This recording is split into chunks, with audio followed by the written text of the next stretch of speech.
नमस्कार दोस्तों, स्वागत है आपका आज के मुख्य समाचार में, जिसमें देश दुनिया की सभी जरूरी और बड़ी खबरें आपके लिए लेके आए हैं और आपको ले चलेंगे आज की सुर्खियों की तरफ। लेकिन उससे पहले दोस्तों, आपसे निवेदन की वीडियो को लाइक करके अपना समर्थन दर्ज कराइए और लाल बटन को दबा के चैनल को सब्सक्राइब करके घंटी बजाकर कमेंट में लिखिए जय हिंद। दोस्तों फटाफट रुक करते हैं आज की तमाम बड़ी सुर्खियों की तरफ। सबसे पहली बड़ी खबर, जेडीयू बीजेपी के 3 विधायकों को तोड़कर आरजेडी बना सकती है सरकार। बिहार में सियासत का पलट सकता है पूरा गणित। कांग्रेस का सीएम शिवराज पर बड़ा हमला, कहा बीते 18 साल में सरकार ने कोई नौकरी नहीं दी और श्वेत पत्र जारी करके बताए सरकार की कितनी नौकरी दी। 3,59,00,000 लोग चूल्हा फूंकने को मजबूर और इतने नकली आंसू कैसे बहा लेते हैं पीएम मोदी। राहुल गांधी का पीएम मोदी पर हमला। बिहार विधानसभा में अग्निपथ को लेकर हंगामा, योजना को वापस लेने की उठी मांग। मणिपुर में आफत बनकर आई बारिश, भूस्खलन की चपेट में आया टेरिटोरियल आर्मी का कैंप, कई लोगों की मौत की खबर। हो जाएं सावधान, यूपी में फिर लौट रहा है कोरोना का खौफ। मेरठ में 14 नए संक्रमित आए सामने, स्वास्थ्य विभाग में बढ़ी बेचैनी। उत्तराखंड सरकार के 100 दिन पूरे, सीएम धामी ने गिनाई उपलब्धियां, विपक्ष बोला पूरी तरह विफल है सरकार। महाराष्ट्र के बाद अब इस राज्य के सीएम के खिलाफ विधानसभा में लाया जाएगा प्रस्ताव, यूडीएफ ने खोला मोर्चा। गुजरात कांग्रेस ने भाजपा पर दिल्ली में प्रतिनिधिमंडल भेजने पर उठाया सवाल और यहां पर गुजरात से बड़ी खबर। कुछ दिन तो तैरिए गोरखपुर में, जल भराव को लेकर अखिलेश यादव का भाजपा पर तंज, बाढ़ से गोरखपुर का बुरा हाल।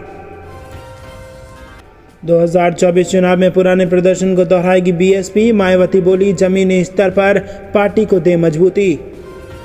उपचुनाव में हार के बाद अखिलेश यादव के अपने हुए बेगाने, संजय चौहान ने दिखाई तेवर।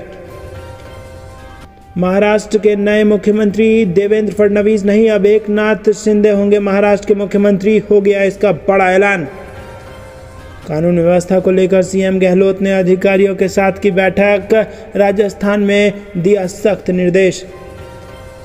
फडणवीस के ऐलान से हैरान रह गए पीछे बैठे बीजेपी दिग्गज, शिंदे का परिवार भी भौचक्का। पंजाब सरकार ने अग्निपथ योजना के खिलाफ किया प्रस्ताव पारित, वापस लेने की उठाई मांग। कमलनाथ की शिवराज सिंह चौहान को बहस की चुनौती, कांग्रेस का जबलपुर में चुनाव प्रचार के तस्वीरें हुई वायरल। पटना नगर निगम का दावा फेल, पहली बारिश में खुली पोल, कहीं फंस गई गाड़ियां तो कहीं हुआ जल जमाव। शिवसेना के प्रति कांग्रेस ने दिखाई एकजुटता, मातोश्री में उद्धव ठाकरे से की मुलाकात। साम दाम दंड भेद के जरिए सरकार गिराने में जुटी थी भाजपा, भूपेश बघेल का बड़ा बयान, बोले विपक्ष को बर्दाश्त नहीं कर पा रही है केंद्र सरकार।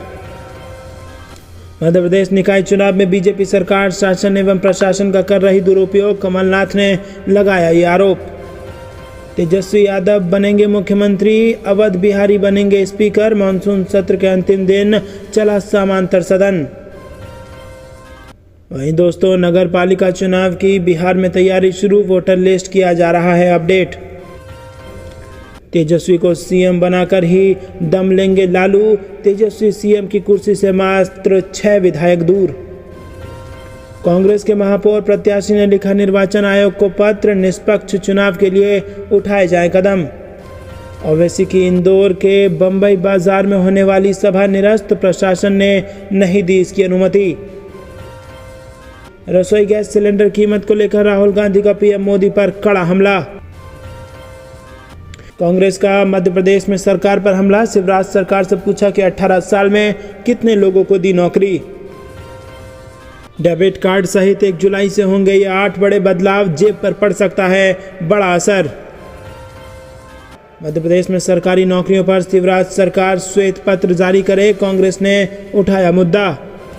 जून में उम्मीद से कम बारिश, जुलाई में दिल्ली हिमाचल समेत कई राज्यों में आईएमडी का अलर्ट। सरकार गिराने के बाद कांग्रेस और एनसीपी ने की अलग अलग बैठक, आगे की रणनीति पर हुई चर्चा।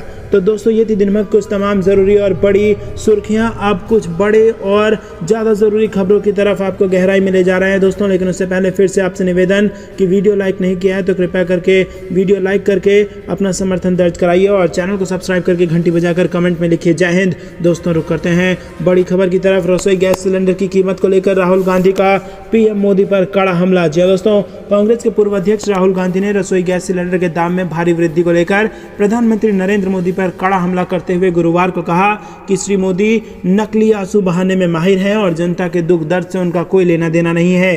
कांग्रेस नेता ने कहा कि उज्ज्वला योजना को लेकर श्री मोदी ने तो भावुक बातें कही और जितने आंसू बहाए वो सब नकली थे। उनका कहना था कि सूचना के अधिकार के तहत मिली एक जानकारी के अनुसार सिलेंडर की कीमत बहुत ज़्यादा होने के कारण देश में 3.59 करोड़ ग्राहकों ने रसोई गैस सिलेंडर नहीं भरवाया है। रसोई गैस सिलेंडर कीमत 1000 रुपये से ज़्यादा हो चुकी है। श्री गांधी ने फेसबुक पर पोस्ट अपने इस संदेश में कहा कि मई 2016 में प्रधानमंत्री उज्ज्वला योजना की शुरुआत हुई और पेट्रोल पंप से लेकर अखबार तक इस योजना पर करोड़ों रुपए खर्च किए गए और फिर 10 अगस्त 2021 को उज्ज्वला 2.0 का लॉन्च कर फिर से जनता के टैक्स के पैसों से विज्ञापन पर करोड़ों रुपए उड़ा दिए गए। फिर धीरे धीरे सिलेंडर के दाम बढ़ाए गए और आज एक सिलेंडर भराने की कीमत 1000 रुपये हो चुकी है। मैंने कहा था प्रधानमंत्री जी ने 2 हिंदुस्तान बना दिए हैं, एक अमीरों का और एक गरीबों का।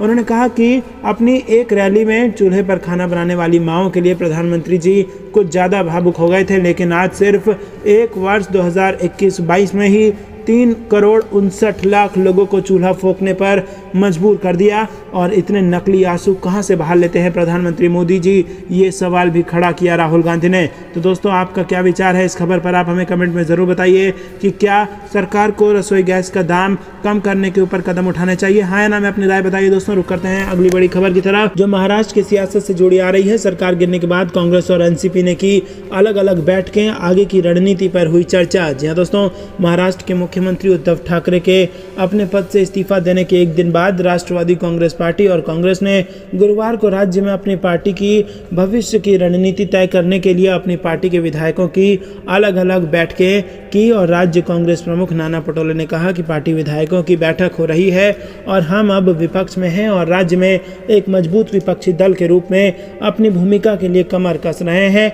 नाना पटोले ने कहा कि कांग्रेस पार्टी राज्य में स्थानीय निकायों के आगामी चुनावों की रणनीति पर भी विचार करेगी और इसी बीच एनसीपी प्रमुख शरद पवार ने भी राज्य की राजधानी में पार्टी विधायकों की बैठक बुलाई और बुधवार को राज्य के एनसीपी प्रमुख जयंत पाटिल ने कहा था कि महाविकास अघाड़ी ने मुख्यमंत्री के रूप में उद्धव ठाकरे के नेतृत्व में राज्य को सुशासन दिया था। उन्होंने कहा कि कोरोना वायरस महामारी के दौरान किए गए अच्छे कार्यों की हमेशा सराहना की जाएगी। दोस्तों रुक करते हैं अगली बड़ी खबर की तरफ जो कि मौसम विभाग से जुड़ी आ रही है। जून में होगी कम बारिश और आपको बता दें कि जुलाई में दिल्ली, हिमाचल समेत कई राज्यों में आईएमडी ने जारी कर दिया अलर्ट। दोस्तों यहाँ पर बड़ी खबर मौसम विभाग से निकल के आ रही है। देश के कई हिस्सों में मानसून दस्तक दे चुका है और लोगों को उमस भरी गर्मी से राहत मिली है। दिल्ली, एनसीआर समेत कई इलाकों में जबरदस्त बारिश हुई। मौसम विभाग के अनुमान के मुताबिक अगले 2 दिन उत्तर प्रदेश, उत्तराखंड समेत कई राज्यों में बारिश हो सकती है। आईएमडी के मुताबिक गुजरात, राजस्थान, मध्य प्रदेश, पूरे उत्तर प्रदेश और उत्तराखंड, हिमाचल प्रदेश और जम्मू कश्मीर, पंजाब के कुछ हिस्सों, हरियाणा, चंडीगढ़ और पूरी दिल्ली में अगले 48 घंटे के दौरान यानी 30 जून से 1 जुलाई तक मानसून के आगे बढ़ने के लिए स्थितियां अनुकूल बनी रहेंगी। वहीं दोस्तों मौसम विभाग का कहना है कि दक्षिण पश्चिम मानसून के 6 जुलाई तक पूरे देश में पहुंचने की संभावना है। मौसम विभाग ने 30 जून से 5 जुलाई तक दिल्ली समेत देश के कई राज्यों में लगातार बारिश होने की संभावना जताई है। आईएमडी के आंकड़ों के मुताबिक मानसून ने पिछले 62 साल में जून में 29 बार और जुलाई में 33 बार दिल्ली में दस्तक दी है। दोस्तों आपको बता दें कि देश में जून के महीने में उम्मीद से कम बारिश हुई। 1 से 29 जून तक 69.4 मिलीमीटर वर्षा हुई है, जबकि जून में 127 मिलीमीटर औसत बारिश होनी चाहिए। दोस्तों रुक करते हैं अगली बड़ी खबर की तरफ। तेजस्वी को मुख्यमंत्री बनाकर कहीं दम लेंगे लालू, बीजेपी एमएलए पर भी डाल चुके हैं डोरे। सीएम की कुर्सी मात्र 6 विधायक दूर। जी हाँ दोस्तों, बुधवार को सियासी पंडित ये कयास लगाने में जुटे थे कि उद्धव ठाकरे अब क्या करेंगे।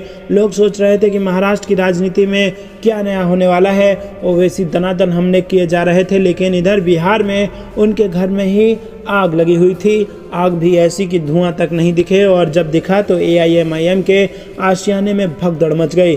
5 में से 4 विधायक लालू के लाल तेजस्वी के साथ हो लिए और अब तो चर्चा इस बात की है कि एक बार फिर से लालू ने दिखा दिया कि वो इस तरह की राजनीति में बीजेपी से 2 कदम आगे ही चलते हैं। किसी को पता भी नहीं चला और ओवैसी के 4 बिहारी विधायक पके हुए आम की तरह RJD की झोली में आके गिरे। तो क्या ये सब कुछ लालू के मिशन तेजस्वी का हिस्सा है? दोस्तों, आपको क्या कुछ लगता है? कमेंट करके हमें जरूर बताइए। क्या फिर से वापस RJD की बन जाएगी बिहार में सरकार और नीतीश कुमार को हटाकर तेजस्वी यादव बन जाएंगे मुख्यमंत्री? क्या कुछ लगता है? कमेंट में जरूर बताइए। रुक करते हैं अगली बड़ी। दिल्ली, यूपी, जम्मू कश्मीर पहुंचा मानसून, मौसम विभाग ने जारी किया अलर्ट। उदयपुर हत्याकांड से जुड़ी बड़ी खबर। टेलर की हत्या के विरोध में सैकड़ों की तादाद में सड़क पर उतरे लोग और निकाला जुलूस। बिहार में नीतीश तेजस्वी मिलकर भी कर सकते हैं खेला। बीजेपी की बढ़ी बेचैनी, आंकड़ों के जरिए यहां पर हो सकता है बड़ा बवाल। आज से होंगे बाबा बर्फानी के दर्शन, तीर्थयात्रियों ने लगाए बम बम भोले के नारे। रेलवे स्टेशन के लिए निकलने से पहले जरूर चेक कर लें अपनी ट्रेन का स्टेटस। 177 ट्रेनें कर दी गई रद्द। हमेशा के लिए करना होगा खत्म कन्हैया लाल की हत्या पर सचिन पायलट का आक्रोश। कोरोना की सुपर स्पीड, बंगाल गुजरात से लेकर दिल्ली मुंबई तक तेज हो रही लहर। वहीं शिवसेना सत्ता के लिए पैदा नहीं हुई, सत्ता शिवसेना के लिए पैदा हुई है। सरकार गिरने के बावजूद तेवर में दिखे संजय राउत। 2018 से 20 तक 25,000 से ज़्यादा खुदकुशी। वरुण गांधी बोले बेरोजगारी की समस्या भयावह, सरकार जल्द करे इसका समाधान। गुजरात कांग्रेस MLA का बड़ा बयान, कहा अहमद पटेल के राज्यसभा चुनाव के वक्त बीजेपी ने दिया था 40 करोड़ का ऑफर। प्रेस कॉन्फ्रेंस करते वक्त कटी मध्य प्रदेश के पूर्व मुख्यमंत्री कमलनाथ की जेब, 50,000 रुपये लगी चपत। राहुल गांधी का आज से 3 दिवसीय वायनाड दौरा, कलपेटा में करेंगे महारैली। कांग्रेस में बुजुर्गों का कमान, भाजपा में प्रचार से दूर। कमलनाथ दिग्विजय ने 34 बागियों को बाहर किया। कांग्रेस की सभा में नाराज हो गए मिर्ची बाबा। मिर्ची बाबा रूठ कर जमीन पर बैठे। कमलनाथ बोले 15 महीने में वापस आएगी सरकार। पूर्व CM कमलनाथ ने महापौर प्रत्याशी के समर्थन में किया प्रचार। नर्मदा पूजन से की रोड शो की शुरुआत। ग्वालियर में गरजे कमलनाथ, कहा काम विजन से होगा, टेलीविजन से नहीं, किया बड़ा ऐलान। हैदराबाद में भाजपा की बैठक से पहले PM मोदी और अमित शाह को धमकी, एक नेता गिरफ्तार। उदयपुर में हत्या के बाद यूपी में जुलूसों पर रोक, जुमे की नमाज से पहले योगी सरकार ने भेजा अलर्ट। देश में सिंगल यूज प्लास्टिक पर प्रतिबंध, झंडे, कैंडी व गुब्बारे सहित 19 उत्पादों पर लागू होगा कानून। हिंदू संगठन के प्रदर्शन के बीच उदयपुर में कन्हैया लाल के परिजनों से मिले अशोक गहलोत। कन्हैया लाल के परिवार से मिले CM अशोक गहलोत, कहा फास्ट ट्रैक में चल रहा है इनका केस। तो दोस्तों, ये थी तमाम बड़ी और ज़रूरी सुर्खियां। अब कुछ महत्वपूर्ण खबरों की गहराई में आपको ले जा रहे हैं, लेकिन दोस्तों उससे पहले फिर से आपसे निवेदन कि अभी तक अगर वीडियो लाइक नहीं किया तो लाइक कर दीजिए। चैनल पर नए हैं तो लाल बटन को दबा के चैनल को सब्सक्राइब जरूर कीजिए और घंटी बजाकर कमेंट में जय हिंद लिखना ज़रूरी है। दोस्तों, रुक करते हैं सबसे बड़ी खबर की तरफ। देश में सिंगल यूज़ प्लास्टिक पर प्रतिबंध, झंडे, कैंडी व गुब्बारे सहित 19 उत्पादों पर लागू होने वाला है ये नियम। जी हाँ दोस्तों, भारत सरकार 1 जुलाई से सिंगल यूज प्लास्टिक पर प्रतिबंध लगाने जा रही है और इससे लोगों की रोजमर्रा की जिंदगी पर सीधा असर पड़ेगा। लेकिन प्रदूषण और कचरा कम करने के लिए सरकार ये सख्त कदम उठाने को लेकर प्रतिबद्ध नजर आ रही है। सरकार पहले ही ये निर्देश दे चुकी है कि 30 जून 2022 से पहले स्टॉक खत्म कर दिया जाएगा। सिंगल यूज प्लास्टिक को लेकर भारत और दुनिया में क्या है स्थिति, इस पर एक नज़र अगर आपको ले जाएं तो आपको बता दें कि प्लास्टिक अपशिष्ट प्रबंधन नियमों को पहली बार वर्ष 2011 में पर्यावरण संरक्षण अधिनियम 1986 के अंतर्गत प्रस्तुत किया गया और इन नियमों में अपशिष्ट एकत्रित करने की जिम्मेदारी राज्य निगरानी समितियों की देखरेख में शहरी स्थानीय निकायों पर डाली गई। दोस्तों, सिक्किम पहला राज्य है जिसने 1998 में राज्य में सिंगल यूज प्लास्टिक के उपयोग पर प्रतिबंध लगाया था। रुक करते हैं अगली बड़ी खबर की तरफ। राहुल गांधी आज से 3 दिन के वायनाड दौरे पर, कलपेट्टा में करेंगे महारैली। जी हाँ दोस्तों, कांग्रेस के पूर्व पूर्व अध्यक्ष और लोकसभा सांसद राहुल गांधी 3 दिनों के वायनाड दौरे पर जा रहे हैं और राहुल गांधी इस वक्त अपने संसदीय क्षेत्र के दौरे पर जा रहे हैं, जब पिछले दिनों वायनाड स्थित उनके दफ्तर में एसएफआई के कार्यकर्ताओं ने तोड़फोड़ की थी। आपको बता दें कि गांधी के वायनाड कार्यालय में शुक्रवार को एसएफआई कार्यकर्ताओं ने तोड़फोड़ कर दी थी और यूथ कांग्रेस ने ट्वीट किया था कि वायनाड ऑफिस पर हमला करने वालों के हाथों में एसएफआई का झंडा था। केरल के मुख्यमंत्री पिनराई विजयन ने वायनाड के सांसद राहुल गांधी के कार्यालय पर हमले की निंदा की और दोषियों के खिलाफ कड़ी कार्रवाई का आश्वासन दिया है। दोस्तों, रुख करते हैं अगली बड़ी खबर की तरफ। बिहार में हो सकता है बड़ा सियासी खेला और भाजपा को लग सकता है झटका। जी हाँ दोस्तों, बिहार में नीतीश तेजस्वी मिलकर करने वाले हैं खेला और बीजेपी की इसके बाद बढ़ गई है बेचैनी। आपको बता दें दोस्तों कि बिहार भाजपा की मुश्किलें बढ़ाने वाला है। राजनीति जो है वो संभावनाओं का खेल है और यही वजह है कि आइडियोलॉजी पीछे छूट जाती है। बिहार में एआईएमआईएम के 5 में 4 विधायक आरजेडी में शामिल हो गए। राज्य में सत्ता का पूरा आंकड़ा ही बदल गया। अकेले आरजेडी के पास 80 विधायक हो गए। महागठबंधन की बात की जाए तो ये आंकड़ा 116 तक पहुंचती है। नीतीश कुमार और तेजस्वी यादव के संबंधों पर आजकल चर्चा ज़्यादा होती है।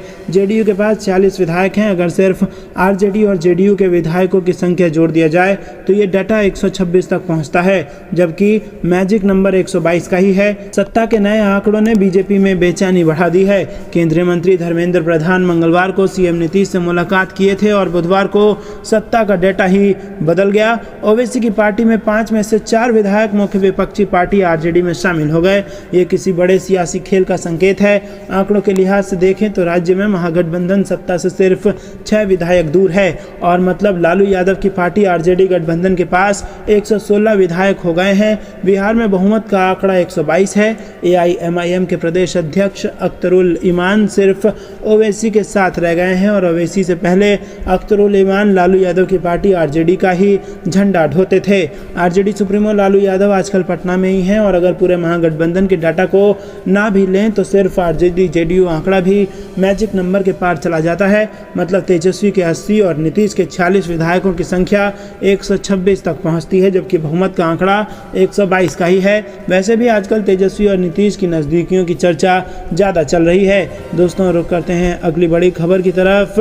गुजरात कांग्रेस एमएलए का बड़ा आरोप, अहमद पटेल के राज्यसभा चुनाव के वक्त बीजेपी ने दिया था 40 करोड़ रुपए का ऑफर। जी हाँ दोस्तों, गुजरात में विधानसभा चुनाव को अब 6 महीने का भी वक्त नहीं बचा है। जैसे जैसे चुनाव नज़दीक आ रहा है सियासी गर्माहट तेज होती जा रही है और वहीं कांग्रेस विधायक हर्षद रबड़िया ने समारोह को संबोधित करते हुए बड़ा खुलासा कर हंगामा मचा दिया। उन्होंने कहा कि अहमद पटेल के राज्यसभा चुनाव के समय इन लोगों ने मुझे क्रॉस वोटिंग के जरिए उन्हें वोट नहीं देने के लिए 40 करोड़ रुपए की पेशकश की थी, लेकिन मैंने उनके इस ऑफर को ठुकरा दिया। कुछ दिनों पहले खबर आई थी कि कांग्रेस के विधायक हर्षद रबड़िया कांग्रेस पार्टी को छोड़कर अब कभी भी बीजेपी में शामिल हो सकते हैं। दोस्तों, रुक करते हैं अगली बड़ी खबर की तरफ। शिवसेना सत्ता के लिए पैदा नहीं हुई, सत्ता शिवसेना के लिए पैदा हुई है। सरकार गिरने के बावजूद भी जबरदस्त हैं संजय राउत के तेवर। जी हाँ दोस्तों, महाराष्ट्र में महाविकास आघाड़ी सरकार गिरने के बावजूद शिवसेना नेता और राज्यसभा सांसद संजय राउत के तेवर नहीं बदले हैं। एक बार फिर वो मीडिया के सामने आए और बाला साहब ठाकरे की दुहाई देते हुए एक बार फिर से सत्ता में आने की बात कही है।